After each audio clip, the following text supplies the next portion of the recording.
First of all ಇಲ್ಲಿ ಈ panel ಅಲ್ಲಿ ಕೂರೋಕೆ I am feeling extremely grateful. Wonderful technicians, ನಮ್ಮ ಡೈರೆಕ್ಟರ್ ಸಂಚಿತಾ ಅವರೇ, KRG ಸ್ಟುಡಿಯೋ, ಮಯೂರ್ ಸರ್ ಜೊತೆ actually second film. I am feeling extremely happy to be working with you again. And Vivek sir, thank you so much for trusting me with the role. It's one of the wonderful experience ಅಂತ ಹೇಳ್ಬೋದು. I hope I live up to it. And thank you KRG studios.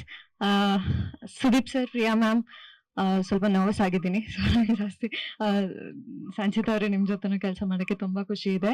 And I hope ನಿಮ್ಗೆ ಎಲ್ರಿಗೂ ಇಷ್ಟ ಆಗುತ್ತೆ ಅಂತ. I think ನಮ್ಮ ಟೀಮಿಂದ ಒಂದು ಒಳ್ಳೆ ಮೂವಿ ನೀವು ಎಕ್ಸ್ಪೆಕ್ಟ್ ಮಾಡ್ಬೋದು. ಅಂಡ್ ನಿಮ್ ಎಲ್ರೂ ಸಪೋರ್ಟ್ ಹಿಂಗೆ ಇರಲಿ ಅಂತ ಕೇಳ್ಕೊತೀನಿ. Thank you so much. Latest ಹಾಗೂ ಇಂಟ್ರೆಸ್ಟಿಂಗ್ ಸುದ್ದಿಗಳಿಗಾಗಿ ಬಾಸ್ ಟಿವಿ ಕನ್ನಡ ಚಾನೆಲ್ನ ಸಬ್ಸ್ಕ್ರೈಬ್ ಮಾಡಿ. ಹಾಗೆಯೇ ಬೆಲ್ ಐಕಾನ್ ಪ್ರೆಸ್ ಮಾಡಿ. ಇದರ ಜೊತೆಗೆ ಫೇಸ್ಬುಕ್, ಇನ್ಸ್ಟಾಗ್ರಾಮ್, ಎಕ್ಸ್ ನಲ್ಲೂ ಮಿಸ್ ಮಾಡದೆ ಫಾಲೋ ಮಾಡಿ.